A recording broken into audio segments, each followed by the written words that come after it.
Ya dari segala hal kita seringkali wah banyak samanya nih, banyak kesamaan berarti kita jodoh. Kalau kita sama di sini sama di situ berarti kita jodoh. Padahal setelah menikah ya meskipun ada banyak persamaan ternyata perbedaan jauh lebih banyak. Dan itulah hakikat dari kehidupan. Kita bisa ingat sepasang sepatu, ya dua pasang sepatu, satu milik suami dan satu milik istri. Masing-masing suami memiliki sepatu kiri dan kanan, ya sepatu istri juga kiri dan kanan, dan tentu sepatu suami dan sepatu istri itu pasti berbeda. Sebab itu memiliki pengertian bahwa setiap pribadi memiliki karakteristik yang berbeda dan berapa lama pun menikah tetap berbeda. Nah, hendaknya kita sanggup memaksimalkan potensi yang ada di dalam diri masing-masing suami dan istri, mengenal potensi dan mampu mengelola kelemahan dirinya dan pasangannya, sehingga kita bisa lebih harmonis meniti kehidupan perjalanan keluarga kita.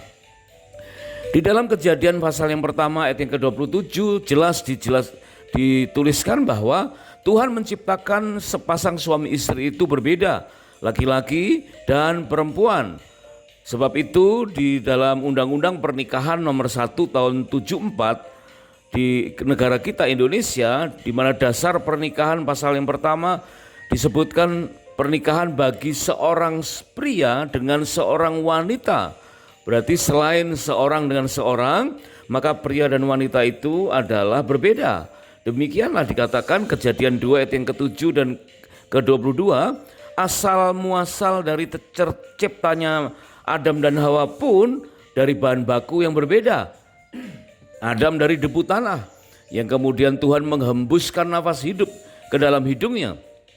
Sedangkan Hawa dari rusuk Adam, dan dibangunnyalah seorang perempuan dan jadilah Hawa. Kemudian diteguhkan di dalam 1 Tesalonika 5 ayat yang ke-23, semoga roh, jiwa dan tubuhmu terpelihara sempurna. Berarti setiap suami memiliki roh, jiwa dan tubuh yang berbeda. Demikian pula istri memiliki roh, jiwa dan tubuh yang berbeda. Artinya ada banyak perbedaan yang bisa terjadi atau yang ada di dalam kehidupan suami dan istri. Bapak, ibu, suami, istri yang sedang mengadakan honeymoon yang kedua, kita pernah belajar bahwa setiap orang waktu menghadapi tantangan dan tuntunan itu responnya berbeda-beda ya. Ada yang menyukai pagi yang cerah, ada yang pesimis dengan pagi yang terang benderang, sebaliknya ya ada yang suka dan ada yang tidak suka dengan pagi yang mendung. Ada yang menyukai main kano di danau yang tenang, ada yang menyukai bermain arung jeram, ya ada yang perlu dicontohin baru bisa berjalan atau melakukan sesuatu, ada yang sifatnya babat hutan, ya melakukan sesuatu yang baru. Ya itu perbedaan-perbedaan yang nyata di dalam kehidupan setiap rumah tangga.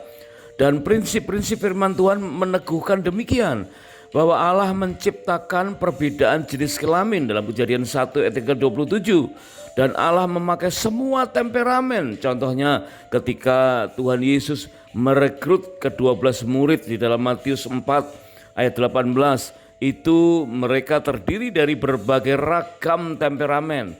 Tidak ada temperamen yang lebih baik atau lebih buruk. Di dalam 1 Korintus 12 menyatakan demikian, dan biarlah setiap suami dan istri siap diproses melalui pasangannya, sehingga besi menajamkan besi dan suami istri saling menajamkan. Nah, ada 5 perbedaan yang kita sudah pelajari beberapa, yaitu perbedaan antara suami istri secara teologis, secara psikologis, dan sekarang kita akan belajar secara biologis dan secara seksual. Bagaimana kita bisa mengenali perbedaan-perbedaan itu agar hidup kita bisa lebih lagi harmonis. Karena prinsipnya mengenali orang lain akan membawa kesuksesan, dan mengenali diri sendiri akan membawa kebahagiaan. Jika kita ingin sukses dan bahagia, hendaklah kita mengenali orang lain dan mengenali diri sendiri, sehingga kita mampu mengharmonisasikan semua perbedaan, memaksimalkan potensi dan mengelola kelemahan, sehingga rumah tangga kita akan menjadi rumah tangga yang harmonis. Merdeka. Kita akan belajar beberapa hal secara pokok tentang perbedaan secara biologis. Dikatakan sistem kerja sel-sel otak pria dan wanita itu berbeda. Mungkin kita sulit untuk mendeteksi dari sejak awal atau dari luar. Tetapi pengertian-pengertian itu menggambarkan bahwa susunan otak, baik itu hipotalamus, ya, pituitary gland, ya, glandula pituitaria itu berbeda. Ya, dikatakan perbedaan antara IQ dan EQ itu sangat-sangat mencolok di antara masing-masing pribadi. Kita sulit menakarnya mana yang lebih tinggi, mana yang lebih rendah. Ya, contohnya left brain itu lebih dominan di IQ, ya, otak kiri lebih dominan di intelligentsia quotient. Sementara right brain atau otak kanan lebih dominan di emotional quotient. Ya, di tengah-tengahnya ada loving, intelligent, dan concentration. Jenius atau tidak jeniusnya tergantung bagaimana mengelola otak kiri dan otak kanan. Dan itu terjadi perbedaan yang sangat menyolok, ya, di antara midbrain yang dominan bagi suami dan istri. Sebagai contoh, hipokampus. Ya, hipokampus adalah bagian otak sebagai gudang memori dan tempat berlangsungnya proses emosi dalam sistem limbik. Ukuran hipokampus laki-laki lebih kecil sehingga lebih jarang mengingat pengalaman-pengalaman emosional daripada perempuan dan menyimpan lebih sedikit pengalaman emosional untuk dibicarakan, sehingga pembicaraan para pria tidak bermuatan perasaan seperti yang diharapkan oleh pihak wanita. Jelas berbeda, ya, dari sisi hipokampus. Kemudian dari sisi amigdala, ya, bagian dari otak yaitu tempat berlangsungnya proses emosi, impuls-impuls agresi dalam sistem limbik. Ukuran amigdala laki-laki lebih besar sehingga lebih cenderung menunjukkan respon agresif yang bersifat fisik terhadap suatu keadaan. Maka laki-laki cenderung tidak menunjukkan perasaan atau pembicaraan yang lembut sebagai respon terhadap suatu keadaan. Nah, jelas ini nampak berbeda antara pria dan wanita.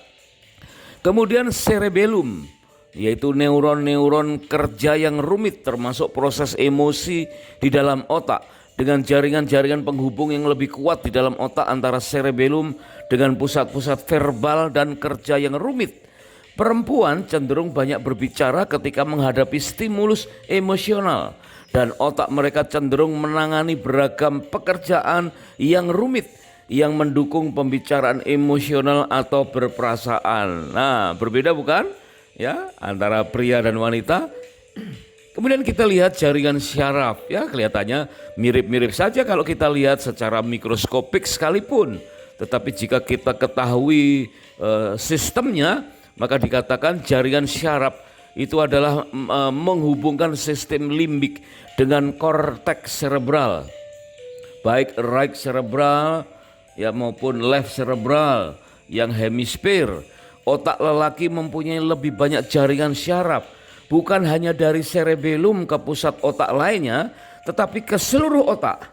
Otak perempuan biasanya lebih aktif daripada otak lelaki, yang berarti mengizinkan lebih banyak proses emosi. Pengalaman emosional berisikan sebagian pengalaman yang paling kompleks yang harus diurus oleh otak sepanjang hidup manusia atau wanita yang memilikinya. Nah, kemudian antara otak dan tulang belakang ada yang disebut batang otak, ya, atau di atas tengkuk kita. Fungsi-fungsi dasar dan respon-respon berkelahi dan berlari. Wah, ini anatomi yang perlu kita pelajari, bukan sekedar apa yang kelihatan ya secara visual, bukan hanya sekedar secara mikroskopik, tetapi sistem otak lelaki lebih banyak mengaktifkan batang otak, khususnya ketika menerima pengalaman emosional. Misalnya, sewaktu terjadi kekacauan, otak pria cenderung tidak memproses kekacauan ke pusat emosi. Dia cenderung bertindak dulu, baru berpikir kemudian, dan barulah merasa. Nah, akibatnya hal ini menunda respon-respon emosional. Ya boleh dibilang nangisnya terlambat ya, tapi respon fisiknya, spontannya itu lebih dahulu. Demikian pula tentang hormon-hormon ya yang mendorong tubuh dan otak bekerja berdasarkan perasaan dan emosi. Fluktuasi hormon-hormon perempuan selama menstruasi berpengaruh langsung pada proses emosi karena hormon-hormon tersebut menjadi pengatur suasana jiwa ya, berkaitan langsung dengan bahan-bahan kimia otak dan aktivasi emosi di dalam sistem limbik. Hormon pria yang dominan adalah testosteron yang dapat mempengaruhi suasana jiwa tetapi bukan pengatur jiwa. Nah inilah perbedaan ya. Hormon estrogen bagi wanita sangat berperan untuk mengatur perasaan jiwa wanita. Sementara hormon testosteron pria ya bukan pengatur jiwa atau perasaan. Kemudian tentang korpus kolosum yang menghubungkan belahan otak kanan dan kiri. Ikatan syaraf pada otak pria yang menghubungkan belahan otak kanan dan kiri lebih kecil 25% dibandingkan dengan otak wanita. Pikiran-pikiran berasal dari emosi melintas di belahan otak kanan dan kiri wanita lebih cepat dibandingkan pada otak lelaki, dan ini sangat penting bagi ekspresi emosi. Maka berbeda antara pria dan wanita dalam hal ekspresi itu karena korpus kolosumnya mempengaruhi ekspresi emosi. Berikut juga tentang bahan-bahan kimia otak ya yang membawa respon-respon emosional yang telah tersusun. Wah, bahan kimia otak ini membantu otak memproses perasaan persis seperti air ya, mengaliri tenaga listrik. Ya, otak wanita dalam analogi ini memiliki lebih banyak air untuk menghasilkan listrik emosi. Misalnya, otak wanita mengeluarkan lebih banyak sitotosin, sebuah bahan kimia kasih sayang sebagai katalisator bagi cara-cara untuk mengikatkan diri secara emosional. Ya, pria kurang memiliki hal demikian. Singulit cirrus ya, proses pusat emosi pokok dalam sistem limbik yang berbeda, korteks cerebral yang berbeda. Nah, itulah garis besar dari perbedaan secara biologis. Ternyata pria dan wanita kita bisa cepat mengetahui ataupun tidak, akhirnya kita menyadari bahwa memang berbeda. Apalagi kita sudah lihat secara biologis sedemikian. Nah, bagaimana dengan perbedaan secara seksual? Wah, ternyata ya bukan sekedar secara fisik ya, organ seks pria berbeda dengan organ seks wanita, bukan hanya sekedar seperti itu. Ada banyak joke yang mengatakan ya itulah namanya jodoh ya, pria dan wanita itu memang ditetapkan oleh Tuhan untuk berjodoh, bukan pria dengan pria, bukan wanita dengan wanita, karena organ dilihat dari organ seksnya saja sudah klop ya. Pria organ seksnya di luar, kemudian wanita organ seksnya di dalam. Nah, karena yang satu di luar, yang satu di dalam, klop lah. Ya, itu seringkali kita lihat dengan mudah karena memang secara anatomi, secara visual bisa terlihat ya. Tetapi bayangkan kalau keadaan seksual itu kita pelajari secara spirit ataupun secara jiwa. Ternyata perbedaannya sangat-sangat lebih mencolok lagi. Dikatakan pria memandang kegiatan seks itu untuk melepaskan tekanan dan ketegangan. Jadi aktivitas seksual bagi pria benar-benar ditujukan untuk melepaskan tekanan dan ketegangan. Berarti perlu pemahaman bagi para wanita bahwa setiap pria ketika menghadapi banyaknya tantangan, persoalan, semakin banyak tantangan, semakin butuh pelampiasan atau aktivitas seks.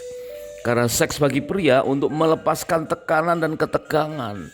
Dan ini ternyata sangat berbeda dengan para wanita. Wanita dikatakan menyingkirkan tekanan dan ketegangan terlebih dahulu sebelum melakukan hubungan atau aktivitas seksual. Nah, sangat berbeda bukan? Nah, kalau ini kita pahami bersama-sama, wah pasti merdeka.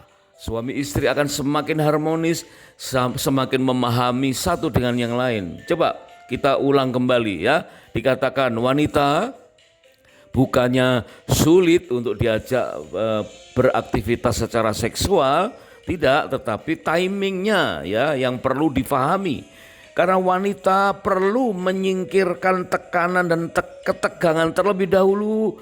Setelah rilis, setelah rileks, ya setelah nyaman, barulah bisa dengan nyaman melakukan hubungan atau aktivitas seksual.